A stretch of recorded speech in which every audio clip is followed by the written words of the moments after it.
Good day, everyone. Good morning. Shadow Eater, one angry pagan. Now, I've been waiting to do this one. I've been a little bit ill the past couple of days, so didn't do any videos. But I'm back up now. This one is from Thursday, and what day would that have been? That would have been the 27th of Æfterra. Then 19th January. And I saw I've seen some bits and pieces about this from other channels, and this one looks like it's going to be interesting. So yeah. So preface, once again, if you watched any of my other stuff, then it is my reaction to this. Not you don't see I'll volume's up so you guys can hear it. I'll pause it, but to get, I don't want to deal with fucking copyright, so you won't be able to see it. But as I said, if you can't deal with me raging at Tories, I suggest you stop here and go somewhere else, because I don't hold back. Well, I mean, one angry pagan. What do you expect? But yeah, please like, subscribe, comment if you like this. Let me know. The Get Up will be coming back. Need to get more. But yeah, here we go. BBC Politics Live from the 27th of Æfterra. Joining me today, Conservative Party Deputy Chair Nikki Aiken, Labour MP Angela Eagle, City trader turned equality campaigner Gary Stevenson, and from the Institute of Economic Affairs, Annabel Denham. Today, £2.1 billion to level up the UK. We know where it's going, but will it work? If you look at the funding and you compare it to the number of people that live in each region, the region that has done the best in the amount of funding per person is the North. It's a one-off pot of money that pits communities against one another, creates winners and losers. It's a Hunger Games style competition. King Charles is giving some of his millions back to the Treasury. Should more millionaires be made to do the same? This former city trader thinks they should, for the good of the economy. Shock. And would you rather eat a burger made of this or this? Can lab-grown meat cure our environmental woes? Possibly, but... Let's start with a discrimination claim brought by a former Deutsche Bank worker who was nicknamed, for her grey hair, Christine Lagarde. Christine Lagarde is the president of the European Central Bank. You can see her here, rather than the former banker from Deutsche Bank, who has lost that discrimination claim.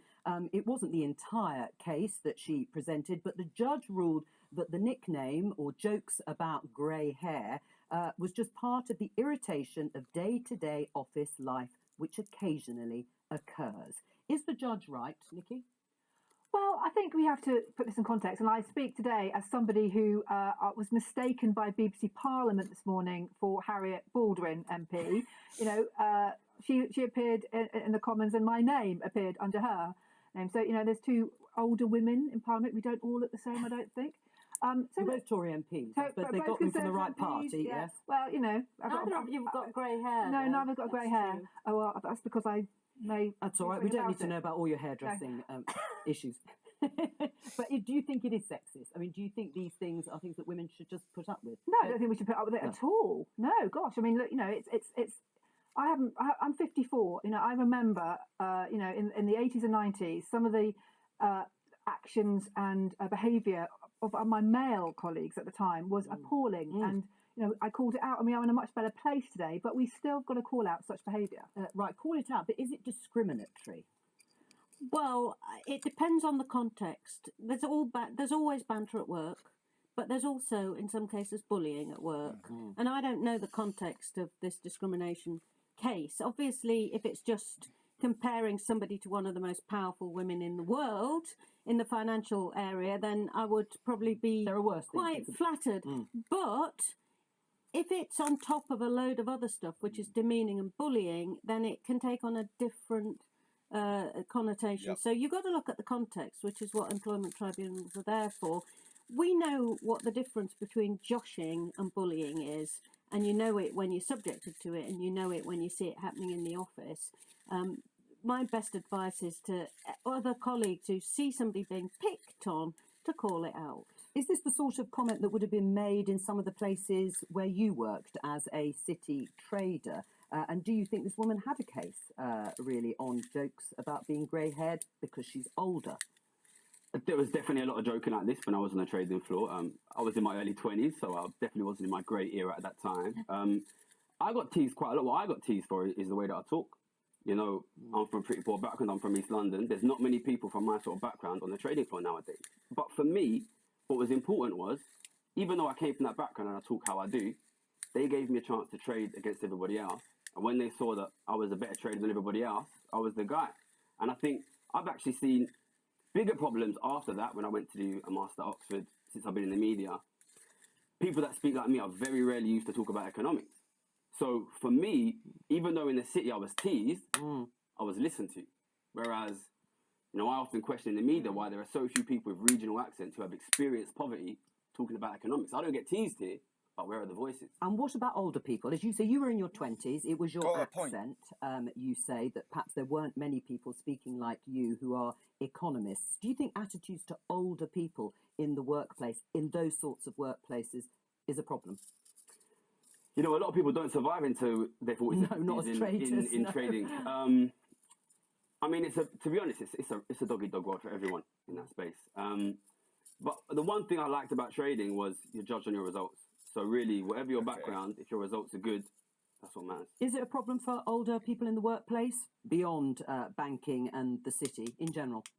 I don't believe so. I mean, look, if we're looking at this case with Christine Lagarde, Christine was France's first female finance minister. She was the first female head of the IMF, first female president of the ECB. Of all of the women that you could potentially be compared to in business, this is pretty favourable. But I think that this discussion speaks to the wider issue of the expansion of protected characteristics. And I think as that grows, we can expect the number of spurious claims of discrimination to grow. Oh, you think this was well. spurious? Grey-haired jokes are acceptable?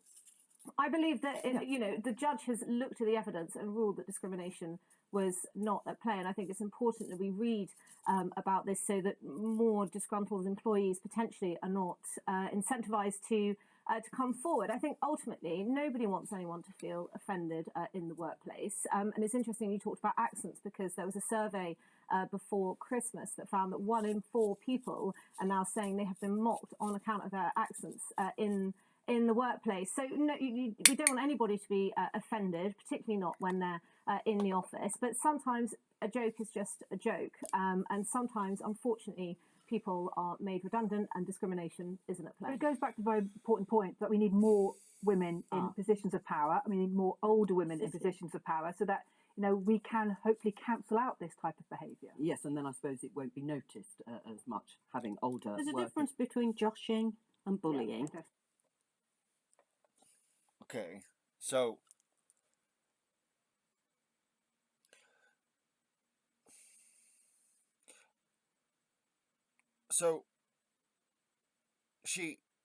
the Tory here is saying, I get what she's saying, but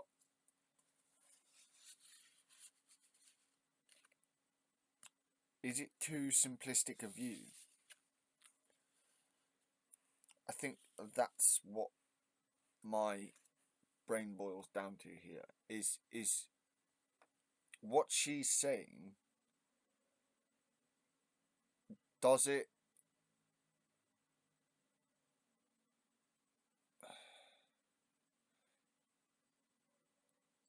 is it too simplistic a solution to actually deal with the problem?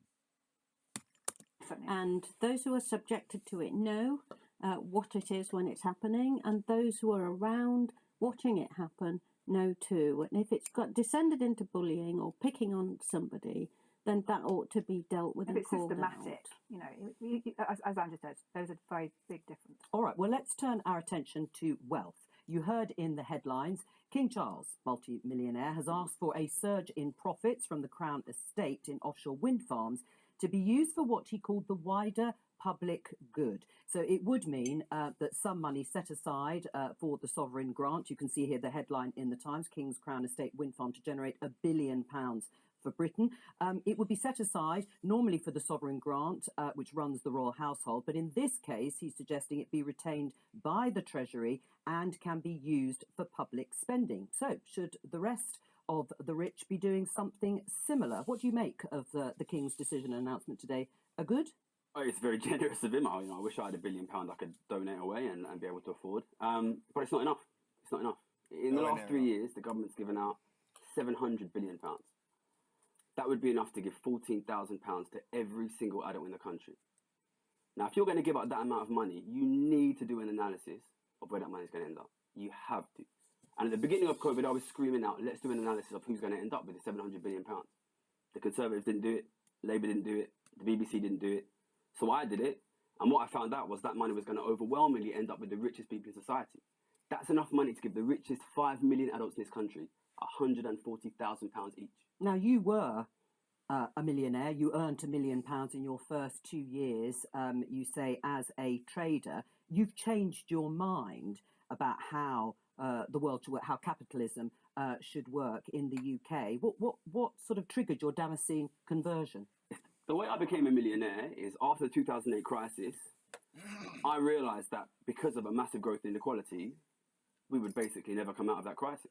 And I started to put massive bets on that the economy would get worse and worse and worse. And within a year of doing that, I became the most profitable trader in the world. So, if your job is to look at the economy and analyse it, and your analysis is the economy is going to get worse and worse because of inequality, and then you are judged to be the best trader in the world, I think you have a responsibility to do something about it. Cynics would say that's after you earned all that money. That's well, I when was you 24. Saw the light. You have to give me a bit of time. What do you think, Annabelle, about the thesis being put forward by Gary in order to tackle growing inequality as he sees it? Well, I think inequality is very difficult to measure, and there are massive fluctuations. So if you look at something like the Sunday Times Rich List, it's not the same names that are there year in, year out. Wealth is accumulated over time. So you can end up in a situation where if you've had a very low birth year, actually, 20 years later, inequality has gone down, but that's not necessarily due to the society becoming more equal or any policies that the government has introduced. I mean, look, I think everybody is uncomfortable to varying degrees with inequality, the idea that you have billionaires out there in possession of super yachts, whereas there are some people who are struggling to get by in the world on $2 a day. But the question is, what policies can you implement? I mean, it's virtually impossible to have some kind of wealth tax at a global level. How would you assess that? And once you'd assessed it, let's say that's possible, how on earth would you redistribute it? And at the national level, implementation really isn't any easier. To even assess people's wealth would be very difficult. It would be very invasive. I think it would throw up all sorts of concerns around property rights. This is, let's not forget, money that has been taxed on acquisition that you are then looking at taxing further. Well, what are the policies, Gary? What would you do? Lots of things are difficult, but some things are important, okay? If you give out £700 billion, you need to know where that money's gone to. Okay, if you're giving hundreds of thousands of pounds to the richest people in the country, you have to expect inflation, a cost of living crisis for ordinary people. Listen, we increased inequality at the fastest rate in the history of this country during a time when the economy was closed. You are making ordinary families poorer. That is the cause of this crisis. But you don't fix it. Just to explain, you're talking about hundreds of billions of pounds being handed out during the pandemic in part. So during the furlough scheme, the argument from the government, and I'll let Nikki and Angela in a moment, was that it kept people's jobs. It paid people's wages. What were they to do instead? You do the analysis where the money will end up. Listen, I was there. I'm an inequality economist. I want to know where does it end up. Okay, the money goes to furloughed workers. It's £14,000 per adult. Do you think furloughed workers are £14,000 richer? They're not, because they weren't getting their wages. Okay, well, who's got the wages? The corporations. Well, were the corporations richer? In general, not, because they were closed. Who's got the money? The customers. But not all customers, because it was only luxury, non-essential spending that stopped during COVID. Nikki, do you want to defend furlough and the decisions made by the government during that time? Of course, there are lots of allegations about billions being wasted. I'm not against furlough. What I'm against is not analysing where the money ended up and not doing anything about it accumulating with the richest people. Well, they would say there wasn't enough time to do it. But Nikki? Well, look, I think, we had to act at the time. We were in, the once in a 100-year pandemic. We spent £400 billion. That's now got to be paid back, and that's part of. But who's got the money now? So let's look at you. You say that you want to tax more of the wealthy. Well, let's look at the facts. Now, the top 1% of taxpayers, now contribute 30% to the Treasury. And in the last Labour government under Gordon Brown, it was 24%. So there is an increase in the wealthy paying more tax. Taxpayers are not I pay tax. I pay tax. Yeah, exactly. Working people pay tax. The wealthiest people don't pay tax. They pay much, much lower rates of tax. Right, and why is that? Is that because they can afford to move their money elsewhere? Is it because they can afford to leave the country? You know what? I might question it's partially because we have a prime minister whose father-in-law is one of the richest men in the world. We have a previous prime minister who went on to make millions of pounds as soon as he left office. David Cameron made £10 million in a year of leaving office. If you put taxes... I love this. They don't like it because he's come from a position of making millions and is now decided that money needs to be distributed, and people who make even more than I do should give more than I do. Which is fair enough. Which is bang on. But the rest of them don't like it because they're being proved idiots. Because he kind of knows this a bit better than they do. Decisions in the hands of people who are extremely rich or about to become extremely rich. Do you think they will say, let's tax extremely rich people? All right, Nikki? I think that's such a cheap shot. Keep throwing at the Prime Minister. He comes from the background he comes from. He's worked hard, like you, in the city, and he's made his contribution. And he's presided over the biggest increase in inequality in the history of the country. Gary, I can see your point that we tax income and wealth differently, and this is potentially problematic. But I still am a little bit unclear as to what your solution is. And let's not forget, let's look at the example of France, where Mitterrand introduced the wealth tax in 1982, and it was a failure. It turned out that it brought in around half as much as it cost. So even if you accept your thesis, what's the solution? Right. Well, I mean, firstly, the Treasury Select Committee, which has a Tory majority on it, recently looked at the tax system and did not rule out a wealth tax. Is Labour going to? Well, it's not our policy to have a wealth tax. No. It's our policy to have. Listen, let me finish. I will. Not let me in. And Joe does my fucking nutting. So ask a question from one of the panelists, and especially when it's Labour or someone from the left. It's one of the huge problems I have with this program, and especially with this woman, is. It was the bloke I'd have the same problem. In that, if it's a Labour or someone from the left, so ask a question and then not give them a fucking chance to actually give an answer. now you won't let I me finish will. a sentence. No, Angela, you are part of the conversation. Thank you. That's very good to know. The Treasury Select Committee pointed out how difficult it is to do wealth taxes in anything other than a one-off way, because people move their money around, and you've got to have international agreements to do it, because capital and wealth is so mobile at the moment. But let's look at the situation. Since the pandemic started, the richest 1% have pocketed 26 trillion of the wealth that has been generated in the world. Now, that is not a sustainable position for humankind. It's not socially sustainable. It's actually not economically sustainable. So we have to move to a world where there are fairer tax systems and more redistribution to people who currently are at work and are not earning enough to live on, to get by on, who are working and have to go to food banks, who are right at the front end of the cost of living crisis. Socially, you cannot deal with that. Now, even the IMF now says that we have to have what it calls inclusive growth. That means environmentally and socially sustainable. To do that, we have to have a fairer tax system, which takes more money of people who are doing very, very well and redistributes it to the people who whose work is the lifeblood of the economy. And that is the values that the Labour Party has. They're the values, but what are the policies that Labour would put in place to get back some of that money that you've talked about? You've talked about non-dom states. Again, asking a question to then not let the fucker answer. Shut up! Let's take another example. A windfall tax, for example. If you look at the windfall profits of the energy companies at the moment, the current windfall tax that Rishi Sunak has introduced isn't even raising very much money at all, because there's big offsets for investment allowances. So we've got to have a more effective windfall tax to do with some of the undeserved and unexpected profits that corporations are making. There are many things you can do to generate money that you can then use to put into the productive areas of the economy, to make the move, for example, to net zero carbon, to do some of the transformations that we need in our infrastructure. All right, we'll let Nikki respond. Well, we can't do any of that if we continue to take money out off companies.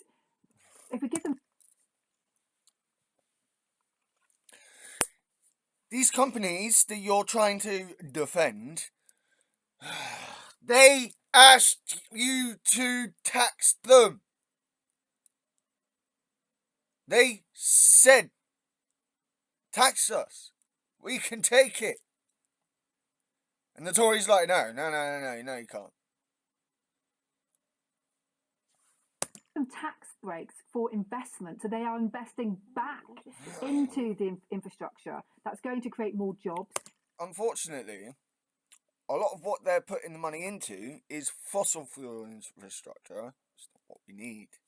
It's then going to create more tax receipts. That's the way to do it. Well, by the way, it might help if we didn't have an ex-chancellor who's been chased around by the. We'll come to that. We'll come to Nadine Zahawi. And has to pay. We'll come to pay his back taxes because he's been trying to avoid paying them. All right, but let's get back to the idea about how you actually get this wealth back. Yeah. We've set out some of the issues, or rather, you have. But how do you do it?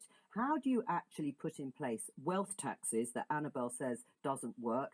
Labour, Angela says, aren't really looking at a wealth tax. So assets like property, it doesn't look as if they're going to be part of the picture, partly, maybe rightly or wrongly, but they're not going to be part of it. In the Daily Telegraph, the entrepreneur businessman James Dyson, also a millionaire, stupid, short-sighted Tory policies are holding back the economy, criticising the burden of regulations, increasing tax on companies that he says will cost you dear at the ballot box. Is he right?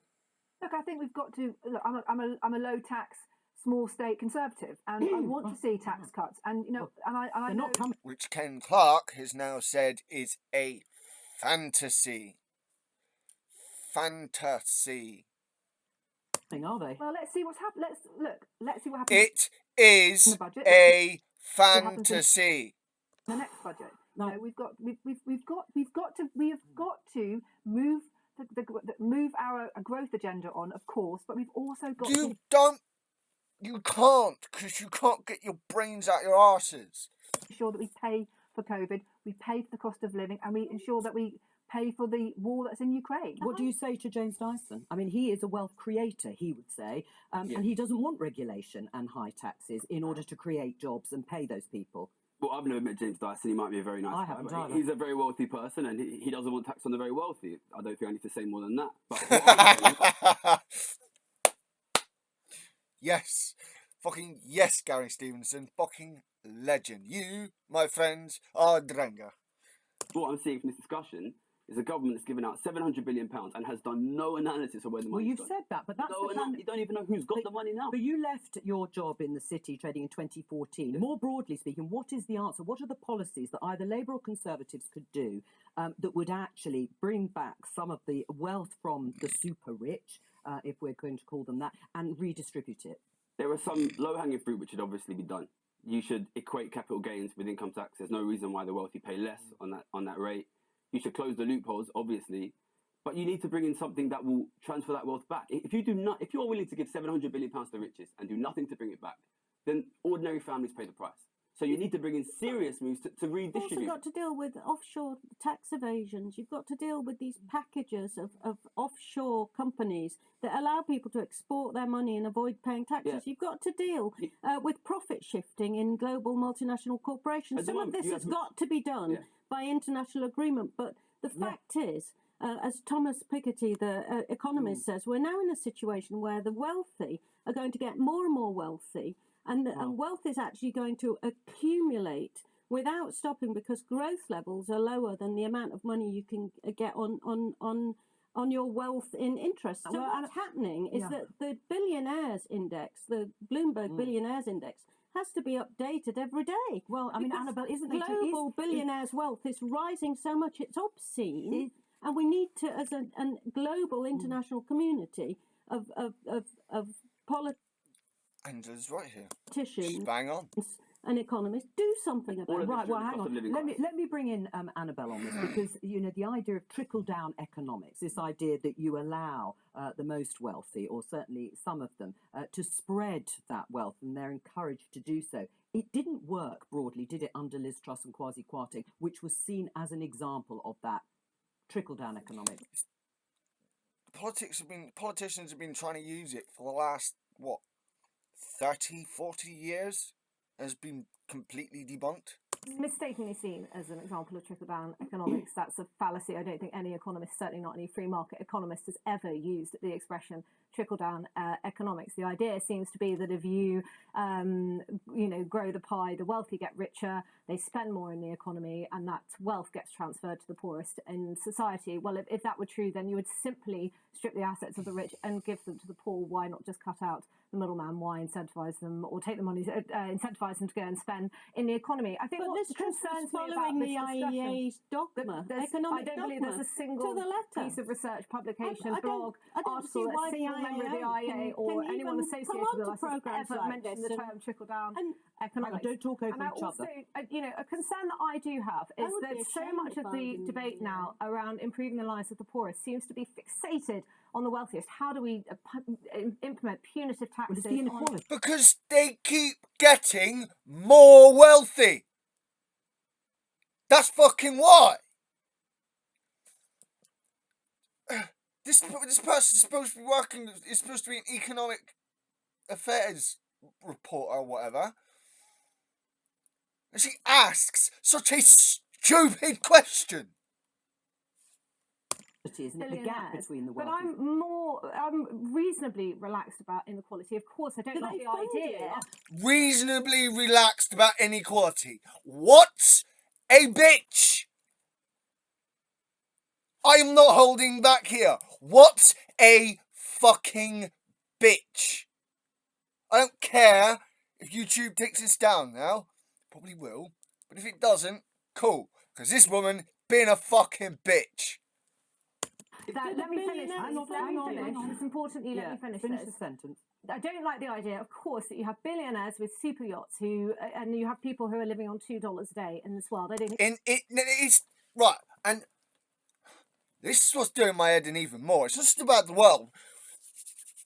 Try bringing it down to just this country. We're one of the wealthiest nations in the world. Why is it we've got, on one end of the scale, people who own a majority of the land and own or have a majority of the money in this country, and some people that have to live on the fucking streets.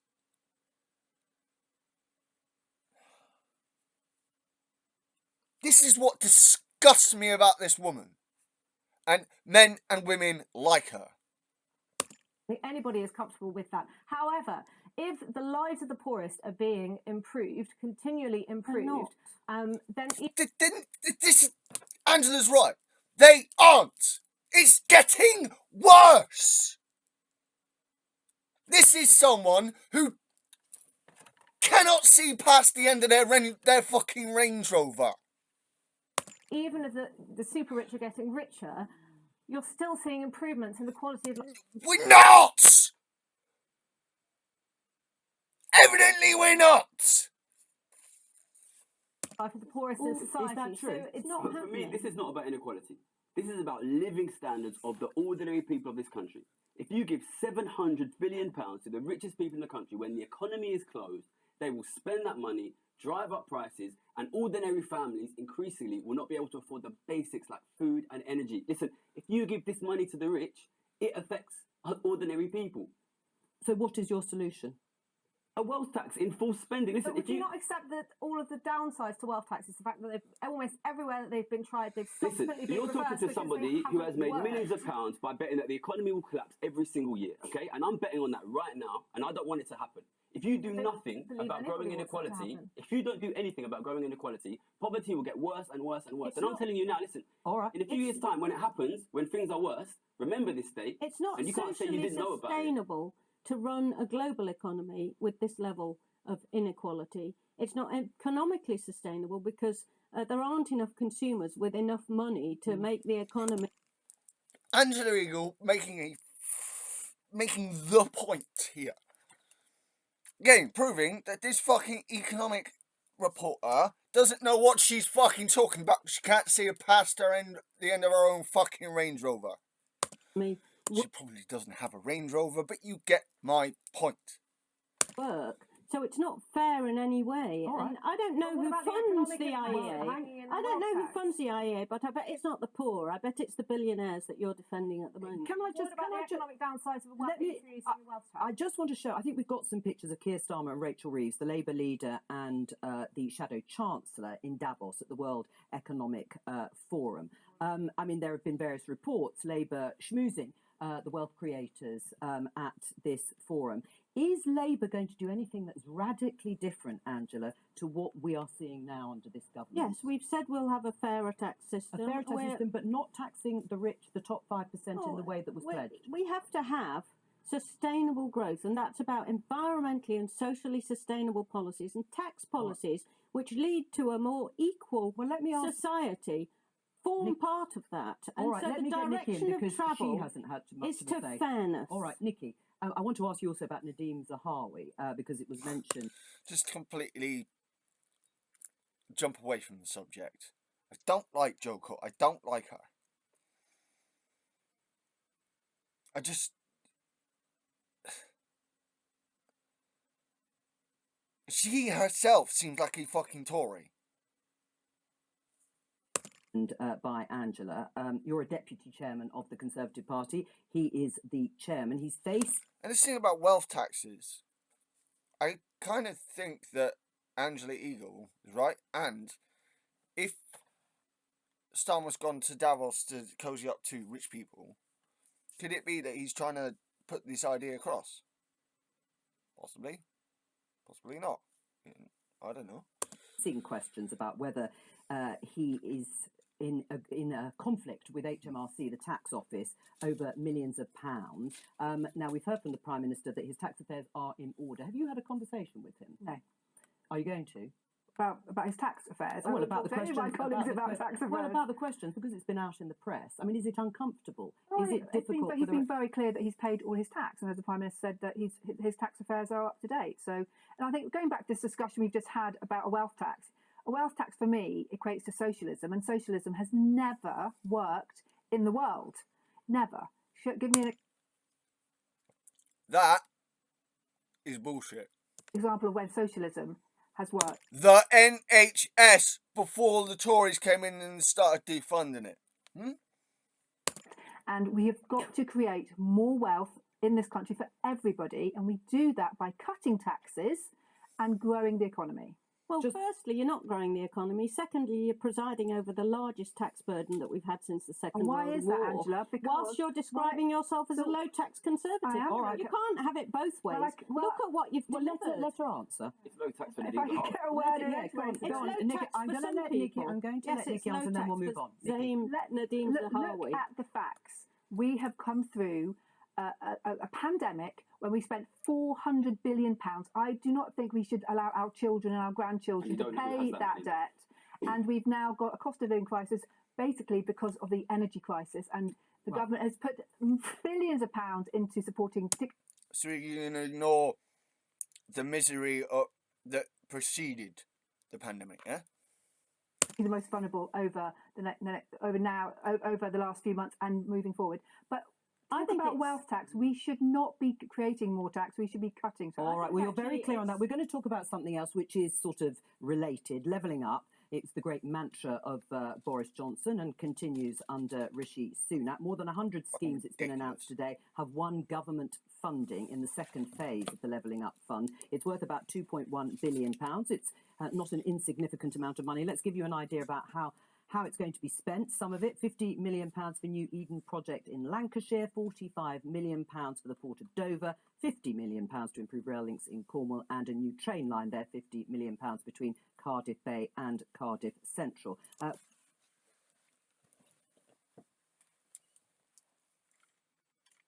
So the furthest that the majority of this money is getting is Lancashire. That's the farthest north that this money is going.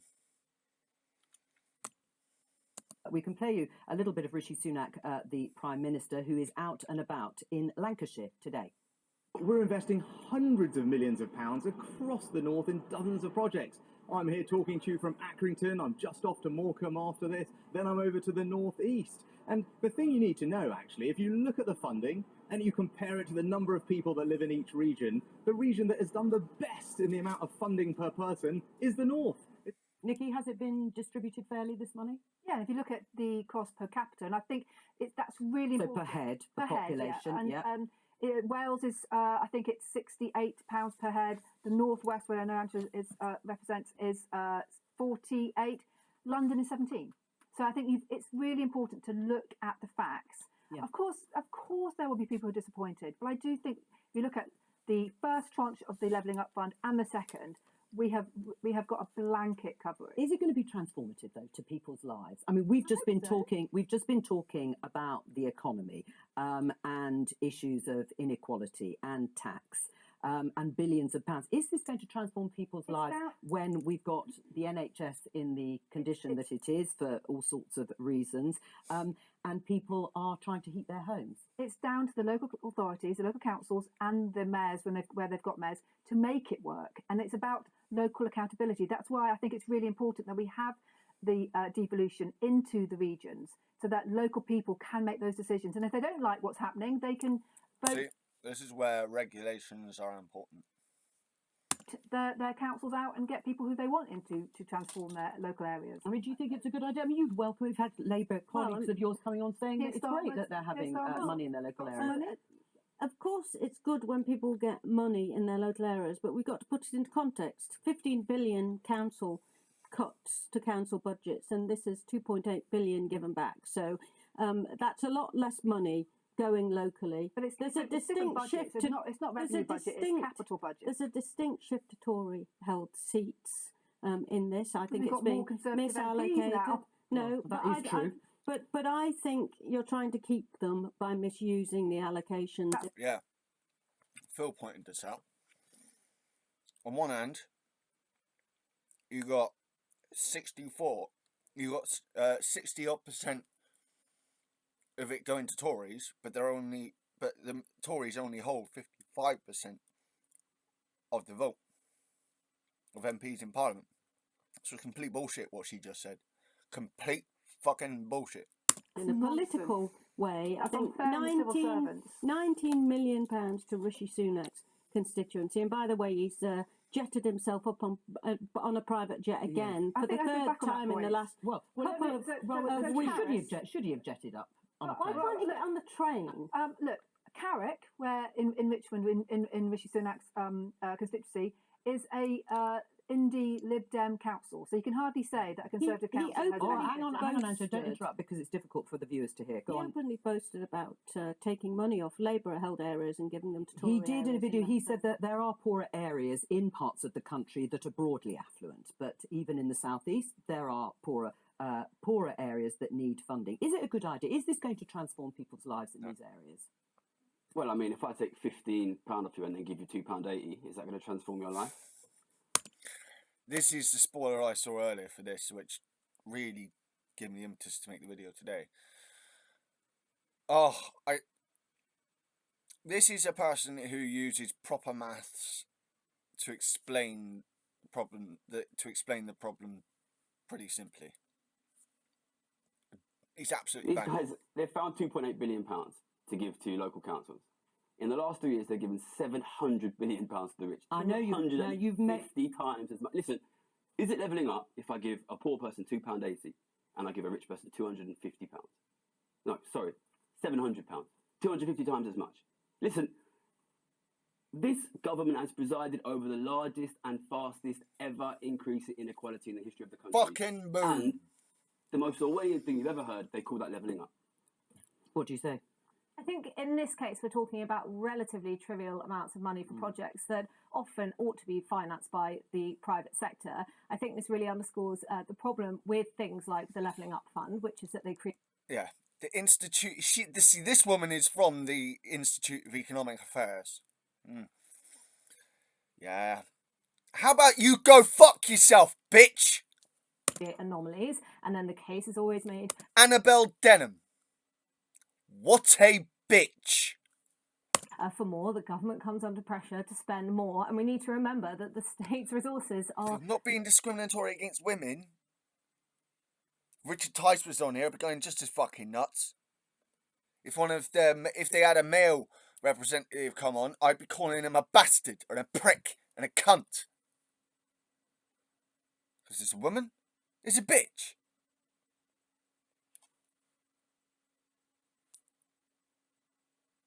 I could be non-gender specific and call him a twat, because you can call a guy a twat and a girl a twat. But I just thought this was a bit more because she's from the Institute of Economic Affairs, which is a think tank that is just it's capitalism. It's pro-capitalism. Therefore, I am against her and against everything she stands for. Not inexhaustible, even if there is always a case to be made for more. I'm quite sceptical of this whole concept of levelling up, or at least the way that the government seems to be going about it. Successive governments have thought that throwing money at left behind areas would enable them to level up, and successive governments have failed. So I would much rather that we looked at ways of encouraging businesses through tax cutting, through deregulation. And I think if you spoke to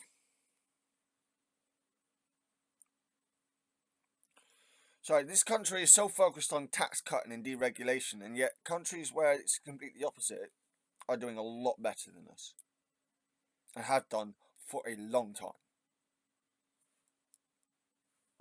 constituents in a lot of these areas, they would be much keener on jobs and opportunities that could provide than they would be on state handouts. I mean, this was only 5% of the first tranche of this money has been spent so far, and they're busy talking about the second. And why has it not been spent? Is that down to local authorities' inability to spend it, and there was the pandemic? The government cannot get their act together and govern the country properly. They govern by.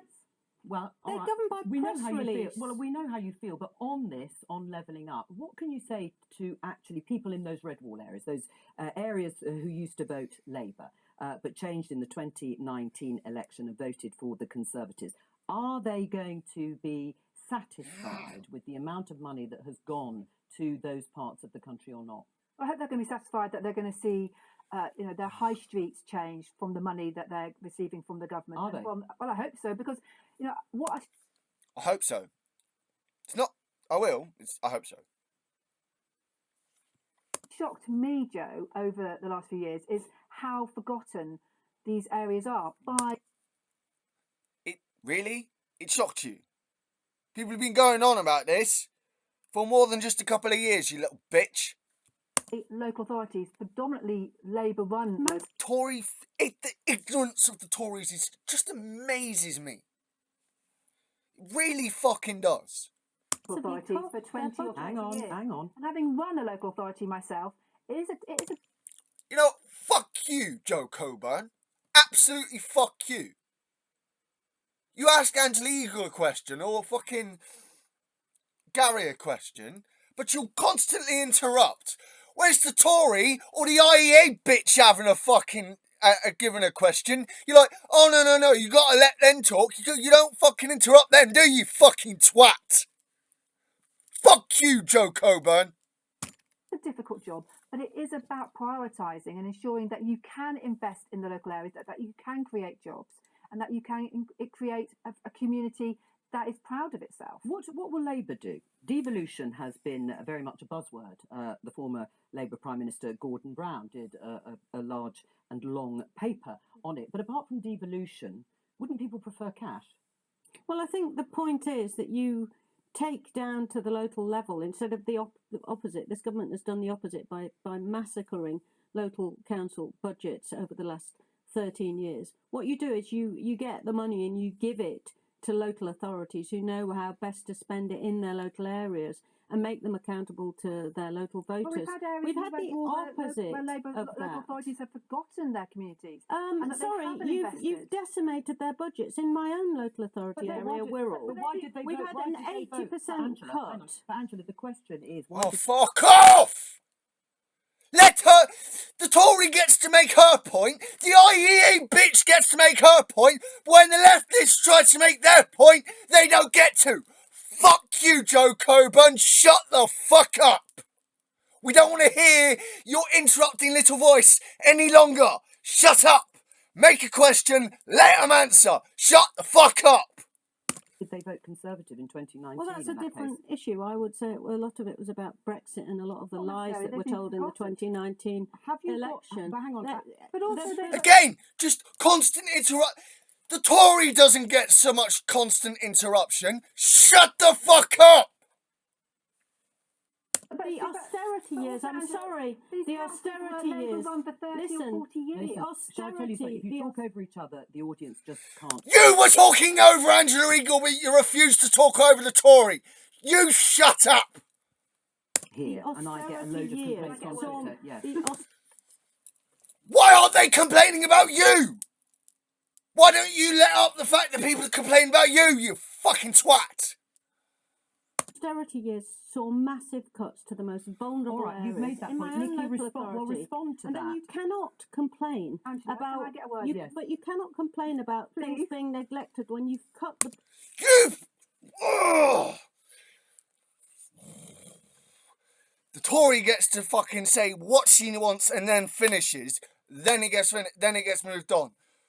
Angela tries to say something, and the Tories, you got Joe Coburn fucking interrupting, you got the IEA bitch that trying to interrupt, and you got this Tory going, can I get a word in? How about Angela Eagle gets a fucking word in? How about Gary Stevenson gets a fucking word in without interruption? Shut the fuck up! budgets of the local authorities that All are right. responsible Please, for can I have a Nikki. word? Look, Please, can I have a word? No, shut up! The leftists don't get to actually say what they want to say without interruption. The IEA bitch and the fucking Tory cunt get to say what they want without barely an interruption. And when they do get interrupted, it's like, no, let them say what they want to say. But when the Tories, when the leftists are trying to say something, it's oh no, we'll let the interruption happen. Fuck you, Joe Coburn. I know I'm repeating myself, but fuck it. Fuck you, Joe Coburn, you bitch. looking at the facts, many of these local authorities, particularly in the red wall seats, have been Unbiased my fucking arse. This woman is a Tory through and through. Labour run for 40, 50 years, and they were forgotten under Labour, and now under a Conservative administration, they are receiving. I'm sorry, who's been in power more often throughout UK politics? Oh, that's right, Conservative Party. So, do you want to try that game? Funds for the first time, for many, many years, and hopefully these Labour councils will change their tune and will use this money to benefit their local authorities. If all not, right. people can vote them out. Enough bickering. But finally, look.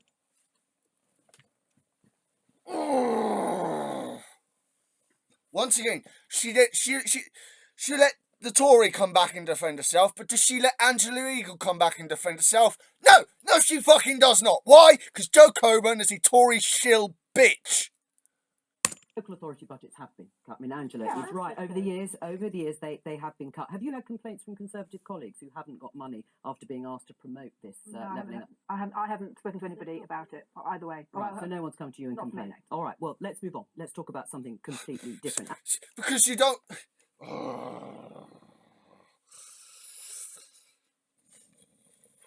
Annabelle, you have a new report out from the Institute of Economic Affairs to do with lab-grown meat. Tell us about it.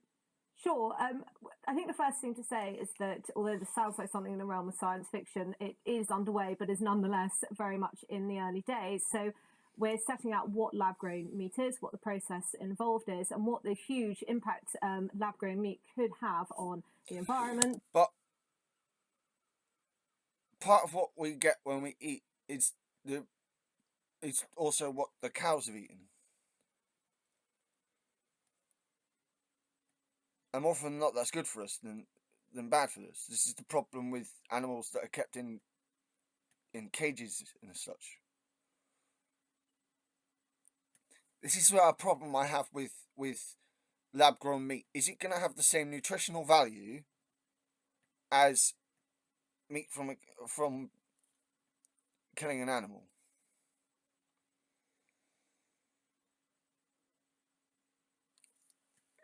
I'm not against science, obviously. I'm not, but and I can see the potential here. But I do wonder if it'll have a detrimental effect on our biology by eating it, purely because it doesn't have the other stuff. You gotta remember that the majority of our biome isn't us. It's actually bacteria and viruses. So I wonder if the absence of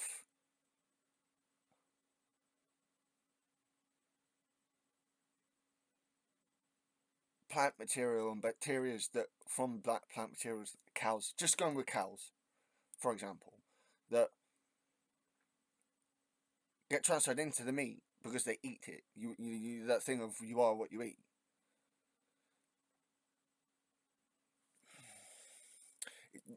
I thought that ought to be made a point that needed to be made. Like I said, I'm not against the science, and if it is going to do good and they can find a way around that point, then yeah, okay. But if they can't find a way around that point, then I'm sorry, I'm not going to eat lab-grown meat. Let's not forget that intensive farming. I already don't eat corn and all that fucking fake meat shit because it's not the same nutritional value, and it tastes like crap. Is very damaging for the environment. Massive energy use, water use, land use, deforestation. See, this is the benefit side of lab-grown meat. The problem I have is what will it do to our biome? Is it going to have a positive or negative effect on our biome because we're missing out on... I'm missing terminology here.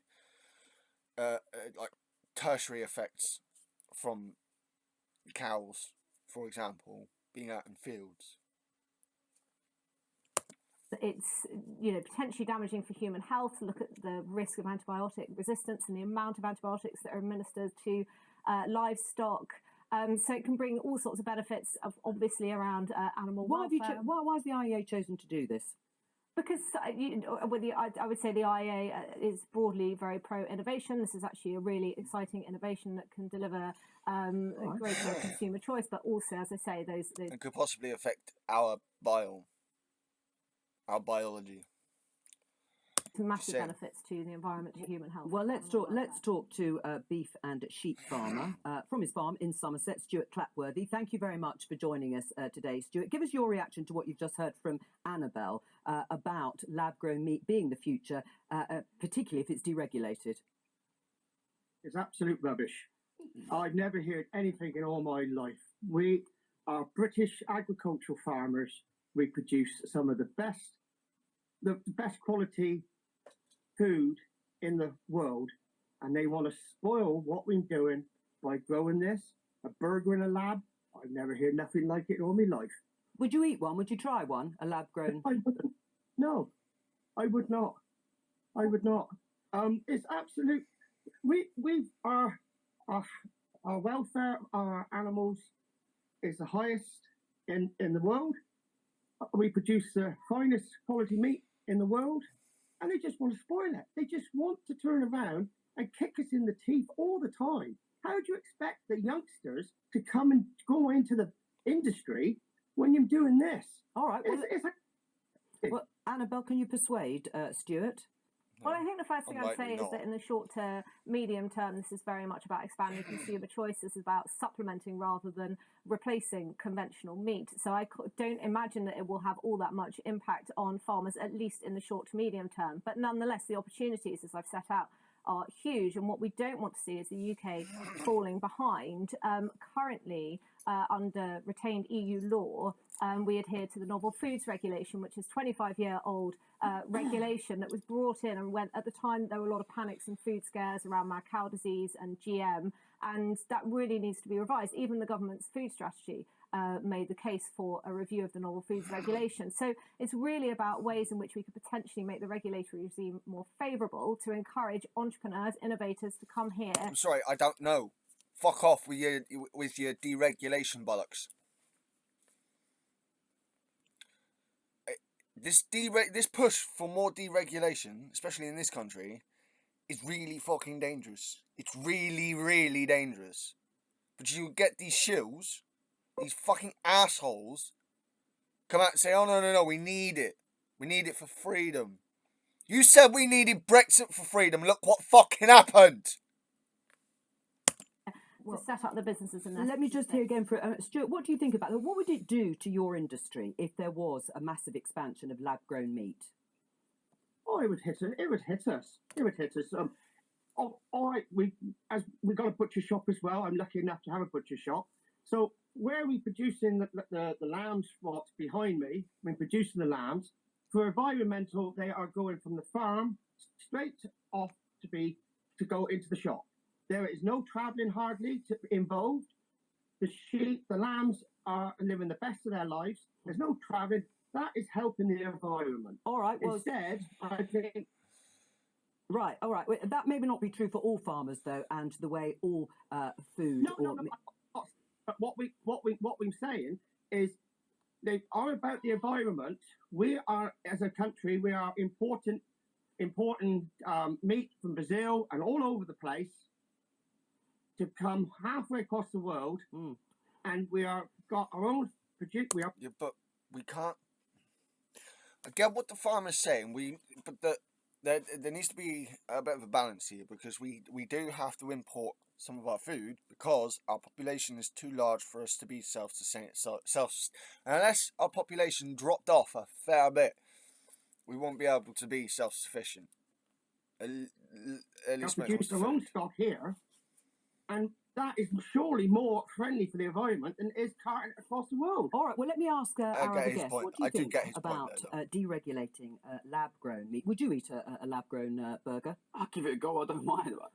My main thought is, I think it's very interesting that the IEA, the Institute of Economic Affairs, has a chance to come on a show like this and talk about a disaster in the economy that partially they caused by inspiring Liz Truss's economic policies, which were a disaster. And instead of grabbing the bull by the horns and talking about this disaster, which is damaging tens of millions of people's lives, they ask us to talk about lab-grown meat. And what do you think about it? About lab-grown meat or about the IEA? Well, you've done the IEA about lab-grown. You're not a fan of either. What do you? I mean, in terms of the environmental case that Annabelle has presented, can they live? Can they coexist? I think. I like how he directly challenges the IEA there. I would have done the same fucking thing, except I would have been a lot more swearing. A burger grown in the lab would cost about £100,000. So, I mean, it'd have to be a bloody good burger, and I don't think there'd be an awful lot of people going into McDonald's to buy a burger for £100,000. Annabelle? You can now buy chicken nuggets in Singapore for less than £100,000, but that's the whole point. It's encouraging businesses to enter into this space, to seek investment, to grow, to progress and develop this product, as we've seen across, innovations throughout history. But why do you want to deregulate it then? I mean, why are you so obsessed when there's new novel things with deregulating everything? I don't think people in this country would feel that something was this new and novel could be safe if it was just deregulated the whole time. This is my point about deregulation. It's not safe. There is an aspect to it of risk, yes, so you don't over-regulate. But deregulation is a fallacy because it makes the population unsafe. I mean, this obsession. Well, let her answer Because then. we're lagging behind the US, Singapore, and Israel. Oh, yeah, we really need to be more like the US. Fuck off! At the moment, and let's not forget, it's not just the UK government that's We don't need to be more like the US. Fuck off! under pressure to deregulate. It's also the EU and governments across the globe. At the moment, here in the UK, No. The US wants the EU to deregulate. Singapore wants the EU to deregulate. Do one. around 35 months for approval from to go through regulatory process, which is obviously very lengthy. This is why you improve regulations, not get rid of them. You improve them. This is where ideology comes in. She has a destructive ideology. She would say it's an ideology of, inspiring people, aspirational. I would call it destructive. Creation for the sake of it. Forget regulations because it doesn't matter what the cost is. We need to advance. That's an ideology that's destructive. It creates quite a lot of uncertainty, which again, you're creating the uncertainty. Right. The IEA, who helped to form Liz Truss and Kwasi Kwarteng's financial policy, made things very uncertain. Now she's saying regulations make things very uncertain. What the fuck are you talking about? Again, she's not even talking from a mathematical sense here. She's just talking ideology. And it's bollocks. Basic grasp of mathematics will tell you this is bollocks. The basic grasp of mathematics and not being under the same ideology will give you the answer to this. Deregulation is not the answer. It can be an answer depending on the situation. But again, this ties into another theme across all of my videos. Absolutism needs to be combated, and the IEA are one of these groups that just can't fucking think without absolutism. It's got to be all in. Fuck you. This incentivizes investment and therefore slows the development. But you're not. If the right was so concerned with investment over the past 13 years, why have we not seen the results of such investment? Why was this country, before the pandemic, starting to fall onto its knees? Of these products. It's not about full-scale deregulation. Of course, food standards are very important. It's just about looking at 25-year-old regulation and how that could possibly be reviewed, which, like I said, was included. Right, so instead of saying deregulation, you talk about changing regulation, adapting regulation, improving regulation. That's the word you need to use. Improving regulation, not deregulation.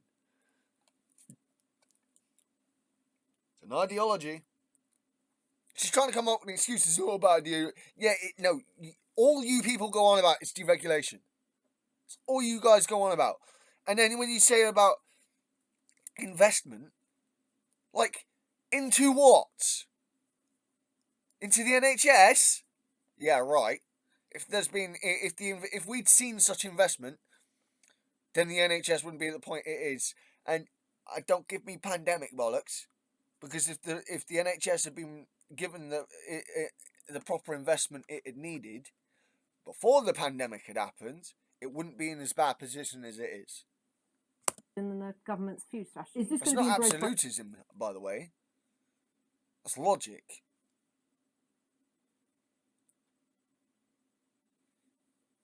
It wouldn't necessarily be in as bad a position as... That's just logic. There's no options here. by your constituents, Nikki, this idea of lab-grown meat, if it becomes in the future cheaper, easier to create, and more environmentally friendly, according to Annabelle? Well, I think the report does lift up, lift the up the. Oh, of course, the Tory fucking show, the Tory bitch is gonna prop up the IEA bitch. Lift What a up shock. the subject of Nikki food Aiken. security Fuck you, and how Nikki we are Aiken. going to feed people in this country and across the world, over the decades to come. We have a growing I just have a problem with lab-grown meat in that it's not going to have the same goodness. It's not going to have the same vitamins and minerals that the animals absorb by eating the plants. And being out in the open. Like, I don't understand. Scientifically, I need this explained to me. population. I'm not saying I really want to try a lab-grown burger, but I do think that we One have point to. of agreement between you Exactly, and Angela. Finally, well, that's something. But I do think we have to look at how we are going to feed our nation and about science and about the investment in R&D, which the government is really pushing at the moment. And the fact is that the British economy does lead in R&D. Right. I mean, but what would you say to Stuart? Because it could lead to the end of Stuart's farm in the future, and his beef and his cattle, I should say, and sheep. I'm sure there's no way, Stuart and to all farmers, that we are ever going to replace him and his brilliant lambs and his brilliant beef. But you already fucked them over with the deals with Australia and New Zealand, so... I think I would prefer to have a Stuart beef burger than a lab-grown burger any time. Right. Well, Stuart, does that reassure you, Stuart? That do reassure us, but the problem is they say about producing food for the future. When we are losing so much land in this island, we are using so much land for other uses. We are drawn now to turn around and to produce food, and if you're taking the productive land away from us, and growing and doing solar panels and things like that, and we cannot use the land to produce it. All right. How can we keep? All right. Well, Stuart, thank you very much for joining us with your animals behind there. Technical solutions, are they not to be considered properly when we're looking at things like climate change and the environment? Yeah, for sure. If they work, if they're just. So how will you know if they work unless you try them? Well, I think you should give them a go, but if you're just using them to distract from your own disastrous economic advice, then I think it's probably not a good idea. I mean, you are investment in climate change policy. I absolutely love that last dig he gave into the IEA bitch. Is science going to be the answer here? It will form part of the answer, there's no doubt about that. And we're very good in this country at being innovative, but we're not so good at turning our innovations into big British companies. So that's what we would be looking at if we were in government. I don't think everyone is really attracted to the idea of lab-grown beef, certainly not on this panel, Annabelle. Well, I'll make it my personal mission to change my mind. All right. Yeah, to distract everyone. Good for you, and good luck. From your own personal mistakes. Joe Coburn, I cannot stand. If she would just be a little bit more unbiased, I wouldn't have a problem. But more and more, I'm getting annoyed with her as host. Because when it comes to the left, it's constant interruptions. When it comes to the Tories and right-wing speakers, more often than not, and again, it's not absolute, but more often than not, she lets them have their own way. And she'll let them interrupt the lefties, but not let the lefties interrupt the righties. And this is fucking disgusting, unbiased behaviour. Either she's a Tory shill, or she just doesn't like people on the left, or she doesn't know how to be a panelist properly. So yeah, this has been a bit more of a rage-filled one today. Fucking hell, that pissed me right off. Gary Stevenson and Angela Eagle made excellent points here today, but they were consistently interrupted, and it was fucking annoying. But they bang on. They were bang on in this, and there were several times that I wanted to hear them continue to make their points, but Joe Coburn wanted to let the Tory argue against it. But whenever the Tory was the first to make a point, and the lefties wanted to argue, she'd go, "Oh, do you want to argue? Do you want to respond?" She let them respond and then argue with the response. Like, shut the fuck up. Really winds me up, that woman. She really does. Anyway, it's nice. I did think this was going to be an interesting one. This has been quite a lively one, and yeah, the IEA just need to go away.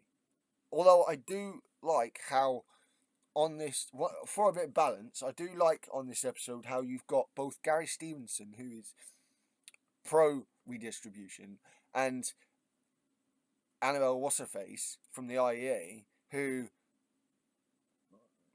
she might say different, but she is anti-distribution, so anti-redistribution. So I like the balance, and on the other side you had Tory and Labour. So I do like the balance. It's just the balance was offshot by Joe Coburn herself.